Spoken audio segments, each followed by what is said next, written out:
Hello साथीहरू, ल आउनुहोस् है मेरो करेसाबारी घुमौँ। आज चाहिँ म यहाँ गुलबेडा टिप्दैछु। आजको 6 दिनको लगातार कामपछि चाहिँ आज अलि छिटो आएर मेरो चाहिँ टमाटरहरू टिप्दैछु। अनि हामी चाहिँ एक हप्ताको लागि बाहिर घुम्न जाँदैछौँ। त्यो भएर चाहिँ मेरो तरकारीहरूलाई चाहिँ म छिटो टिपेर राख्न खोज्दैछु।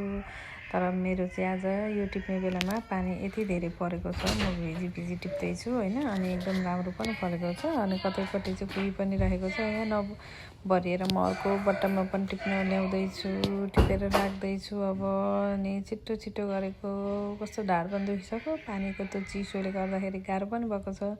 तर आफ्नो बारीमा फलेको, आफैले फलाएको, आफैले हुर्काएको बोट बिरुवाबाट यसरी आफ्नो मेहनतको फल टिप्न पाउँदा चाहिँ एकदम खुसी लागेको छ। अनि हजुरहरूलाई कस्तो लाग्यो मेरो सानो करेसाबारी? अनि मन पर्यो भने चाहिँ लाइक कमेन्ट छोड्नु होला।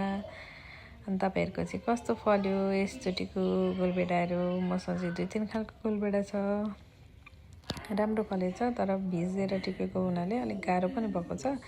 अनि मेरो बुढोले चाहिँ यहाँ क्यामेराम्यानमा साथ दिइरहनु भएको छ मलाई। अनि म चाहिँ यहाँ छिटो टिप्दै टिप्दै यता राख्दैछु। एउटा भरिसक्यो, फेरि अर्को भाँडा ल्याएँ। अब यो टिपेर म अर्को साइडको करेसाबारी जान्छु। आउनुहोस् ल, तपाईँहरू पनि छिटो आउनुहोस्।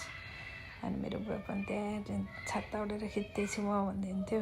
अनि मैले चाहिँ पछि भोइस ओभर गरेको हुनाले अनि यस्तो फलेको छ, हेर्नुहोस् है। छिटो यो चाहिँ रोग लागेर एकदम नराम्रो भएको छ।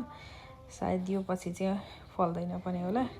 अनि मैले आज करेसाबारीबाट चाहिँ यति गुलबेडा अनि यति करेला पनि टिपेर ल्याएँ। यो चाहिँ मेरो अघिल्लो भिडियोको यो पार्ट 2 हो गाइस। ल, thank you so much, by, good night.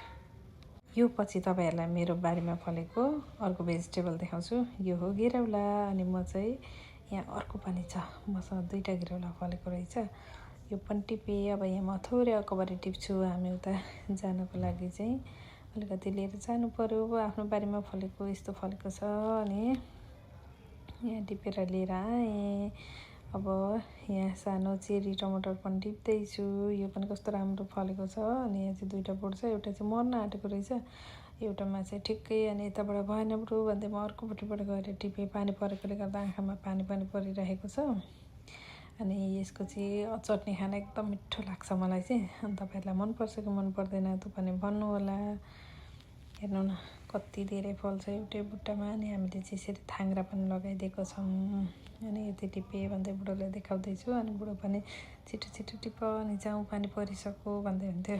म चाहिँ छिटो टिप्दैछु। अनि हाम्रो लास्टमा चाहिँ यति भयो।